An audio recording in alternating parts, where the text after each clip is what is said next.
நாளைக்கான வீடியோ தாங்க வந்திருக்கு. வீடியோ வந்து சூப்பராக இருந்துச்சு அப்படின்னு தாங்க சொல்லணும். அதாவது நம்ம காவியா இருக்காங்கல்ல, காவியா வந்து ராகினி எதிர்த்து பேச ஆரம்பிச்சிட்டாங்க அப்படின்னு தாங்க சொல்லணும். நம்ம ராகினி பார்த்தா நம்ம ஹேமாவுக்கு ஒரு பயங்கரமான சம்பவம் பண்ணி விட்டாங்க அப்படின்னு தாங்க சொல்லணும். அதெல்லாம் பார்க்குறதுக்கு நம்ம சேனலை மட்டும் மறக்காமல் லைக் அண்ட் சப்ஸ்கிரைப் மட்டும் பண்ணிடுங்க. ஃபஸ்ட்டு வந்து கதிர் வந்து ரூமுக்குள்ளே வந்து கத்திக்கிட்டே வராரு. அப்பா அப்பா அப்படின்னு கத்திக்கிட்டே வராரு. உடனே ராமச்சந்திரன் வந்துட்டு என்னடா அப்படின்னு கேட்காரு. அப்பா பார்த்தீங்களாப்பா, நீங்கள் ஆசைப்பட்டு எனக்கு இப்போ தான் எழுதி கொடுத்துருக்கீங்க. அதில் பார்த்தா இவன் மருந்து ஊற்றி எல்லாத்தையும் அழிச்சிட்டா. ஏன் அழிச்சான்னு கேட்டதுக்கு நான் புதுசாக எழுதி தரேன் அப்படின்னு சொல்லிட்டு அவள் ஒன்று எழுதி கொடுத்துருக்காப்பா. அவளுக்கு என்னப்பா தெரியும் அப்படிங்கிற மாதிரி வந்து கதிர் கேட்குற மாதிரி காட்டிக்கிட்டு இருக்காங்க. டேய் என்னடா சொல்கிற அப்படிங்கிற மாதிரி வந்து ராமச்சந்திரன் கேட்காரு. ஆமாப்பா, நீங்கள் வேணால் அதை படித்து பாருங்கப்பா அப்படிங்கிற மாதிரி வந்து கையில் இருந்த பேப்பரை வந்து ராமச்சந்திரன் கிட்ட கொடுக்காங்க. உடனே ராமச்சந்திரன் வந்து அதை வாங்கி படித்து பார்த்துக்கிட்டே இருக்காரு. படித்து பார்த்துக்கிட்டே இருக்கும்போது அங்கிட்டு பார்த்தா காவியா வந்து பதறிக்கிட்டே இருக்காங்க. மாமா வந்து திட்டுவாரோ என்னமோ அப்படின்னு சொல்லிட்டு அவங்க அங்கிட்டு பதறிக்கிட்டே இருக்கிற மாதிரி காட்டிக்கிட்டு இருக்காங்க. படித்து பார்த்தவர் சூப்பராக இருக்குமா. காவியா இது நீயாமா எழுதுனே அப்படிங்கிற மாதிரி வந்து ராமச்சந்திரன் கேட்குறாங்க. உடனே காவியா வந்து சொல்கிறாங்க, ஆமாம்மா நான் தான் எழுதுனேன் அப்படிங்கிற மாதிரி சொன்னோடனே, சூப்பராக எழுதியிருக்கேம்மா, நான் கூட என் மருமகளை பற்றி நல்லா புரிஞ்சு வச்சுருக்கேன் அப்படிங்கிற மாதிரிலாம் நான் நினச்சிக்கிட்டு இருந்தேன். ஆனால் அதெல்லாம் தப்பு, இன்னும் நிறைய இருக்குது எங்கள் மருமகிட்ட அப்படின்னு நிரூபிச்சிட்டேம்மா. சூப்பராக இருக்குது. டேய் கதிர், நான் எழுதுனதை விட காவியா வந்து சூப்பராக எழுதியிருக்காடா. இதை கொண்டு போய் கண்டிப்பாக பேசினா நீ ஜெயிச்சிருவாடா. அதாவது நீ ஜெயிச்சேனா இந்த கமிட்டிக்கு என்னென்னலாம் செய்வேன் அப்படிங்கிற மாதிரிலாம் சூப்பராக எழுதிட்டா. இதை கொண்டு போய் பேசுகிறா, மறக்காமல் இதையே பேசிடு. அது மட்டும் இல்லாமல் காவியாவுக்கு வந்து ஒரு நன்றி சொல்லிட்டு போ அப்படிங்கிற மாதிரி வந்து ராமச்சந்திரன் சொல்கிற மாதிரி காட்டிக்கிட்டு இருக்காங்க. அதுக்கு வந்து கதிர் வந்து கோவப்பட்டுக்கிட்டு அப்படி சொல்லிட்டு மூஞ்சியை திருப்பிட்டு அந்த இடத்த விட்டு போகிறாரு. உடனே ராமச்சந்திரன் ஹே அப்படின்னு கத்துறாரு. அவர் ஒருவருன்னு கண்டுக்காமல் போகிற மாதிரி காட்டிக்கிட்டு இருக்காங்க. உடனே ராகினி சும்மா இருக்காமல், மாமா என்னத்தையோ எழுதி வச்சுருக்கா, அதை போய் நீங்கள் பாராட்டிக்கிட்டு இருக்கீங்களே அப்படிங்கிற மாதிரி வந்து நம்ம ராகினி சொல்கிறாங்க. அதை பார்த்த உடனேயும் நம்ம இவங்க இருக்காங்கல்ல ஹேமா வந்து சொல்லிடுறாங்க, மாமா மனசுக்குள்ளே கொஞ்சமாச்சும் நல்ல எண்ணம் இருந்தால் தான் மாமா அடுத்தவங்கள பற்றி நமக்கு புகழ தோணும். அடுத்தவங்கள்ட்ட இருக்கிற நல்ல எண்ணமும் நம்ம கண்ணுக்கு தெரியும். நம்ம உடம்புக்குள்ளே பூரா வஞ்சகத்தை வச்சுக்கிட்டு இருந்தால் அப்படி தான்மா இருக்கும் அப்படிங்கிற மாதிரி வந்து நம்ம ஹேமா சொல்லிடுறாங்க. அதை பார்த்தோன்னே ராகினிக்கு வந்து கோபமாகிடுது. என்ன ஹேமா, அது கிடைக்கிற கேப்பெல்லாம் என்னை அவமானப்படுத்திக்கிட்டே இருக்கியா, உன்னை வந்து நான் சும்மா விட மாட்டேன், நீ என்ன ஆக போகிற மட்டும் பாரு அப்படிங்கிற மாதிரி வந்து நம்ம ராகினி வந்து யோசிச்சுக்கிட்டே அந்த இடத்துல வந்து விறுவிறுன்னு போகிற மாதிரி ரூமுக்குள்ளே போய் பயங்கரமாக கடுப்பாக இருக்காங்க.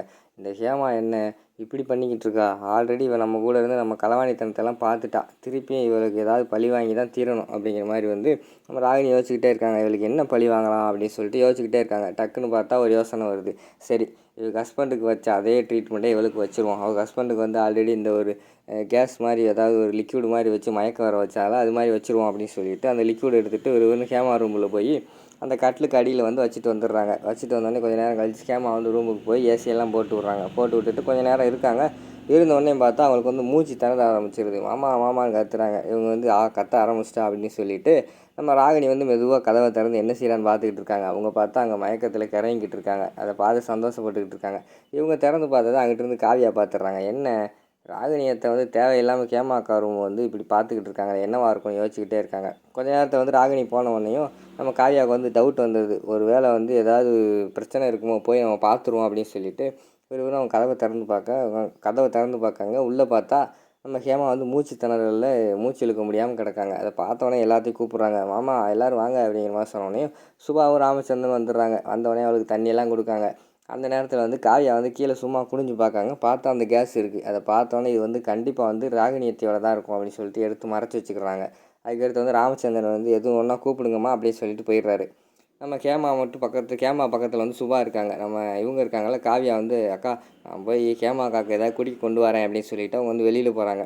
அந்த நேரத்தில் ராகினி வந்து சரி இந்நேரம் மயக்கம் போட்டுருப்பா, போய் பார்ப்போம் அப்படின்னு சொல்லிட்டு திறந்து பார்த்தா நம்ம ஹேமா வந்து நார்மலாக இருக்காங்க. தப்பிச்சிட்டியா அப்படின்னு சொல்லிவிட்டு அவங்க இங்கிட்டு திரும்புகிறாங்க. டக்குன்னு பார்த்தா காவியா வந்து முன்னாடி நிற்காங்க. அத்தை இது என்னத்த அப்படிங்கிற மாதிரி கேட்டோன்னே, இது என்னதா, இது எதுக்கு என்கிட்ட கேட்குற அப்படிங்கிற மாதிரி சொல்கிறாங்க. அத்தை எனக்கு எல்லாமே தெரியும், இந்த இதெல்லாம் வச்சது நீங்கள் தான் அப்படிங்கிற மாதிரி சொல்கிறாங்க. இங்கே பாரு அதெல்லாம் நான் கிடையாது அப்படிங்கிற மாதிரி வந்து ராகினி சொல்கிறாங்க.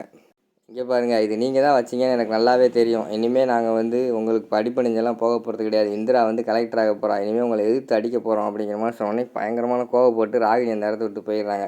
அடுத்து எல்லாருமே ஹாலில் உட்காந்து பேசிக்கிட்டு இருக்கிற மாதிரி காட்டிக்கிட்டு இருக்காங்க. இந்திராவுக்கு வந்து இதெல்லாம் முடிஞ்சிச்சு, கண்டிப்பாக நாளைக்கு வந்து ரிசல்ட் வந்துடும், எப்படியும் வந்து அவள் வீட்டுக்கு தான் வாரா, அவளுக்கு வந்து ஆரத்தியெல்லாம் எடுக்கணும் அப்படின்னு சொல்லிட்டு எல்லாருமே பிளான் போட்டுக்கிட்டு இருக்காங்க. எனக்கு வந்து வேலைக்காரி இருக்காங்க, வேலைக்காரியை பார்த்து பேசு அப்படிங்கிற மாதிரி வந்து சுபா வந்து கண் காட்டுறாங்க. உடனே காவியா வந்து சொல்கிறாங்க, அக்கா இனிமேலாம் யாருக்கு பயப்படுற மாதிரி இல்லை, இந்திரா தான் ஏஎஸ் ஆக போகிறாள், இனி அவ்வளோதான் அப்படிங்கிற மாதிரி சொல்லிவிட்டு அவங்க மாசாக பேசிக்கிட்டு இருக்கிற மாதிரி காட்டிக்கிட்டு இருக்காங்க. வேலைக்காரி விறுவிறுன்னு போய் ராகினியை போய் கூப்பிட்டு வந்துடுறாங்க. பாருங்கள் நீங்கள் இந்த வீட்டில் இருந்து எப்படி அலப்பறை பண்ணிக்கிட்டு இருக்காங்க அப்படின்னு சொல்லிட்டு நம்ம ராகினி வந்து பேச வராங்க எப்படி உங்கள்கிட்ட வந்து. ஆனால் அவங்க கண்டுக்கிற மாதிரி தெரியல, அது போங்க அப்படின்னு சொல்லிட்டு அதாவது அலட்சியப்படுத்திட்டு போயிடுறாங்க. அதை பார்த்தோன்னே ராகினிக்கு வந்து பயங்கரமான அவமானம் ஆயிடுது. அங்கிட்டு பார்த்தா இந்திரா வந்து ஆட்டோவில் வந்து இறங்குற மாதிரி காட்டுறாங்க. இந்திரா அங்கேயே நில்லு அப்படின்னு சொல்லிட்டு இவங்க ஆரத்தி தட்டெல்லாம் எடுத்துகிட்டு போகிறாங்க. எடுத்துகிட்டு போய் இந்திராவுக்கு ஆரத்தியெல்லாம் எடுத்துக்கிட்டு இருக்கிற மாதிரி காட்டுறாங்க. எடுத்துகிட்டு இந்திரா நீ உள்ளே போகணும், நான் போய் இதை போய் அங்கிட்டு கொட்டிட்டு வரேன்னு சொல்லிட்டு காவியா வந்து அங்கிட்டு போய் கொட்டிட்டு எல்லாம் வராங்க.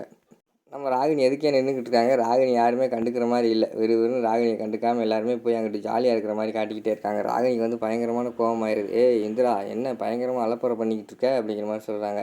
உடனே காவியா வந்து சொல்கிறாங்க, ஆமாம் அலப்பறை தான் பண்ணுவோம். இந்திரா தான் ஐஏஎஸ் ஆக போகிறாள், இனிமேல் என்ன எங்களுக்கு என்ன கவலை, நாங்கள் பார்த்துக்குறோம் எல்லாத்தையும், நீங்கள் கொஞ்சம் நேரம் அமைதியாக இருங்க அப்படிங்கிற மாதிரி காவியா சொல்கிறாங்க. ஏய் என்ன வாய் ரொம்ப நீளுது, சும்மா அமைதியாக இருந்த முன்னாடி இப்போ பார்த்தா ரொம்ப வாய் பேசிக்கிட்டு இருக்கே அப்படிங்கிற மாதிரி சொல்லிக்கிட்டு இருக்காங்க. உடனே அதுக்கு இந்திரா வந்து சொல்கிறாங்க, ஆமாம் வாய் பேச என்ன இருக்குது, அப்படி தான் பேசுவாங்க அக்கா அப்படிங்கிற மாதிரி வந்து நம்ம இந்திரா சப்போர்ட் பண்ணுற மாதிரி கோவப்பட்டு பேசிக்கிட்டு இருக்கிற மாதிரி காட்டிக்கிட்டு இருக்காங்க. அதோட பார்த்திங்கன்னா அந்த எபிசோடை வந்து முடிச்சிடுறாங்க.